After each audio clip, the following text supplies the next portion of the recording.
தைப்பூச விரதம் இருக்கிறதால இவ்ளோ நன்மைகள் இருக்கு அப்படின்னு உங்களுக்கு தெரியுமா?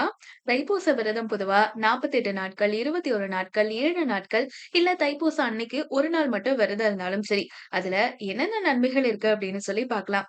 விரதம் இருக்கும்போது நம்முடைய உடல்ல இருக்கக்கூடிய செல்கள் புதுப்பிச்சு புதிய செல்கள உருவாக்கும். இதனால உடல்ல நோய் எதிர்ப்பு சக்தி இயல்பாவே அதிகமாகும். இது மட்டும் இல்லாம நுரையீரல், கல்லீரல், சிறுநீரகம், பெருங்குடல் இதுல இருக்கக்கூடிய கழிவுகள் வெளியேறி உடல் சுத்தமாகும். இதுக்கு அந்த உறுப்புகள் வழக்கமா செய்யக்கூடிய வேலைகள்ல இருந்து கொஞ்சம் ரெஸ்ட் எடுக்கணும். அதனால கழிவுகளை வெளியேற்ற விரதம் இருக்கிறது நல்லது. பசியின்மை போன்ற பிரச்சனைகளை சரி செஞ்சு உடல்ல வளர்ச்சிதை மாற்றத்தை அதிகரிக்க செய்யுது. நம்முடைய உடல்ல இருக்கக்கூடிய கெட்ட கொழுப்புகளுடைய அளவை குறைச்சு நல்ல கொழுப்பு அதிகரிக்குது. இதனால இதய ஆரோக்கியம் மேம்படும். சரி, விரதம் இருக்கிறதுல ஒரு டிஸ்க்ளைமர் என்ன அப்படின்னா, உங்க உடம்புல வேற ஏதாவது பிரச்சனைகள் இருந்தா நீங்க டாக்டரை கன்சல்ட் பண்ணிட்டு தான் விரதம் இருக்கணும். இது மட்டும் இல்லாம குழந்தைகள், முதியவர்கள், கர்ப்பிணி பெண்கள் இவங்கெல்லாம் கண்டிப்பா விரதம் இருக்க கூடாது. சரி, தைப்பூசம் அன்னைக்கு நீங்க எத்தன நாட்கள் விரதம் இருந்தீங்க அப்படிங்கறத கமெண்ட்ல எங்க கூட ஷேர் பண்ணுங்க.